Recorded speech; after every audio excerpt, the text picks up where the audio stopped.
আমি চলে এসেছি আজকে একটা দুর্দান্ত রেসিপি নিয়ে, সেটা হচ্ছে হোয়াইট সস পাস্তা। অ্যান্ড আজকে আমি ভীষণ ইজিভাবে করবো, বিকজ এখানে আমি ক্যাপসিকাম চিজ করছি না, বিকজ আমার বাড়িতে অ্যাভেলেবেল ছিল না, বাট আমার ক্রেভিং হয়েছিল। আর যারা আমার মতো আনহাইজেনিক ফুড খেতে পছন্দ করো না, you have to try this recipe. তো ফার্স্টে আমি কিছুটা বাটার নিয়ে নিয়েছি, আর দেন আমি গুয়া গার্লিক নিয়ে বেশ খানিকটা সতে করে নিচ্ছি আনটিল ইট বিকামস ব্রাউন। দেন আমি পাশে স্পাইরাল পাস্তা নিয়েছি, খানিকটা অয়েল দিয়ে বয়েল করতে রেখে দিয়েছি। আর এখানে 500 গ্রাম দুধ, যেটা বেশ খানিকক্ষণ জাল দিয়ে ক্রিম ফর্ম এনে আমি এটাকে অ্যাড করছি। অ্যাড করার পরে এটাকে বেশ খানিকক্ষণ নাড়াচাড়া করতে হবে যতক্ষণে ক্রিমি ফর্মটা আসে।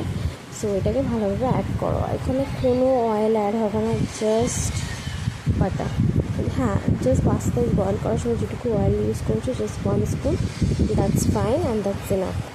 সো এখানে স্পাইরাল পাস্তা অ্যাড করছি, তোমরা চাইলে অন্য কোনো ফর্ম পাস্তা নিতে পারো, but white sauce pasta it's really good with spiral pasta আর creamy pasta.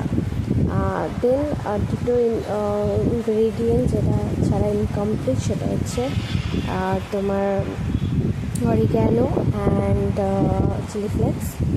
These two ingredients is so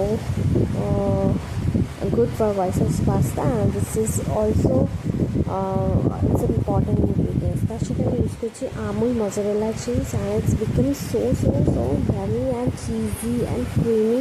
যেটা white sauce pasta just 1 spoon তুমি তোমার মুখে নেবে, and it's going to melt at your mouth, and it's really yummy, and this looks so delicious. And আমি যখন এটা try করছিলাম ভীষণ ভালো লাগছিলো। আর এটা শুধু প্রথম, আমিও এইরকম খাবার তো আমাদের বাঙালিদের বাড়িতে খুব একটা চলে না, বাট মাঝে মাঝে এই ধরনের খাবারও ইউ ক্যান ট্রাই।